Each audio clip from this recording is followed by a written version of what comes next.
এ দেখো, দেখতে পাচ্ছ পুরো হাতে ঢুকে যাচ্ছে, এটা পুরো ভেঙে গেছে, এটা এখানে চোট হয়েছে। তো ভাই গাড়ির কিছু হলে সত্যি খুব কষ্ট। হ্যালো বন্ধুরা, আমি সোম আর তোমাদের মাঝখানে নিয়ে চলে এসেছি আমার একটা নতুন ভিডিও, তাও অনেকদিন পর। তাই আর লেট না করে চলো আজকে ভিডিওটা শুরু করা যাক, লেটস গো।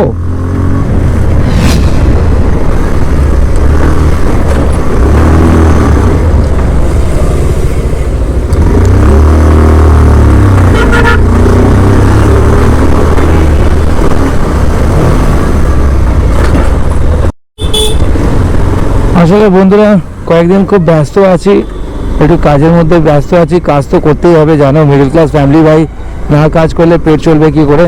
তাই ব্লগিংয়ে একটু টাইম পাচ্ছি না। আজকে টাইম পেলাম, আর আজকে আবার হন্ডা সাইন না পালসার নিয়ে বেরিয়েছি, ভাইয়ের গাড়িটা। তাও নিয়ে বেরোনোর একটা কারণ আছে, সেই কারণটা তোমাদের সাথে এক্ষুনি শেয়ার করবো। একটু ফাঁকা জায়গায় যাই, তারপর তোমাদের বলছি। A few moments later. So বন্ধুরা এখানে দাঁড়াই, এবার তোমাদের বলি ব্যাপারটা কি। এটা কালকেরই ঘটনা, মানে ভাই বেরিয়েছিল ক্লিনিক যাওয়ার জন্য। খুব একটা জোরে ভাই গাড়ি চালায় না, কিন্তু কালকে একটু আর্জেন্ট ছিল, তাড়াতাড়ি যাচ্ছিল। ভাইয়ের দোষ নেই, যেটা বললো সামনে একটা মানে নতুন ড্রাইভার ফোর হুইলার নিয়ে নতুন গাড়ি নিয়েছে, বেরিয়ে পড়েছে, হঠাৎ করে দাঁড়িয়ে পড়েছে, তার পেছনে ছোটো হাতি। এবার ছোটো হাতি দাঁড়িয়ে পড়েছে, এবার যতক্ষণ ব্রেকটা কষতে মানে কন্ট্রোল করতে করতে গিয়ে গাড়িটা ঠেকে গেছে ছোটো হাতির পেছনে। আর পাশে তো হেডলাইটটা একটু বেরিয়ে থাকে এরম, আর এই জায়গাটা দেখো পুরো ভেঙে গেছে। এ দেখো, দেখতে পাচ্ছ পুরো হাতে ঢুকে যাচ্ছে, এটা পুরো ভেঙে গেছে, এটা এখানে চোট হয়েছে। তো ভাই গাড়ির কিছু হলে সত্যি খুব কষ্ট হয়, সে যেই গাড়ি হোক। তো এখন এটাকে আমি শোরুমে নিয়ে যাই, দেখি কত কি খরচা পড়ে। বেশি খরচা হলে ইন্স্যুরেন্সে, আর নাহলে এমনি দেখা যাক। চলো যাই।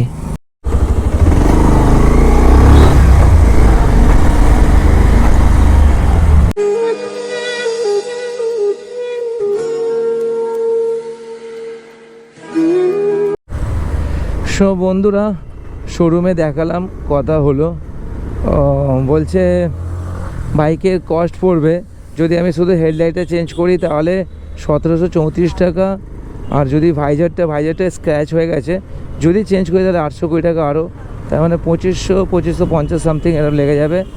আর যদি উইন্ডশিল্ডটা চেঞ্জ করি, উইন্ডশিল্ড কিছু হয়নি, যদি তবু সেটআপটা চেঞ্জ করি তাহলে উইন্ডশিল্ডের খরচা আরও 500-550 টাকা লেগে যাবে।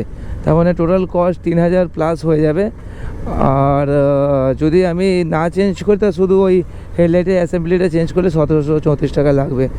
কিন্তু ভাবছিলাম ইন্স্যুরেন্স, তো ইন্স্যুরেন্সে যদি বেশি খরচা পড়তো তাহলে ইন্স্যুরেন্সে দেওয়াটা ঠিক ছিল, কিন্তু কম খরচা মোটামুটি বাজারের মধ্যে করা যাবে। যদি আমি উইন্ডশিল্ড আর ভাইজার না চেঞ্জ করি তো 1700 টাকার মধ্যে হয়ে যাবে। কারণ ইন্স্যুরেন্সটা দিলেও না গাড়ি সঙ্গে সঙ্গে পাওয়া যায় না, সঙ্গে সঙ্গে ক্লেম করতে হয়, টাইম লাগে, প্রায় 15-20 দিন মতো লেগেই যায়। আর গাড়ি খুব আর্জেন্ট, গাড়ি তো ফেলে রাখলে হবে না। তাই ভাবছি দেখি এটা খরচা করেই করিয়ে নেব। ভাইয়ের সাথে একটু কথা বলি, কী চাইছে, সেটা পুরো চেঞ্জ করতে চাইছে নাকি শুধু হেডলাইটটা চেঞ্জ করলেই হবে।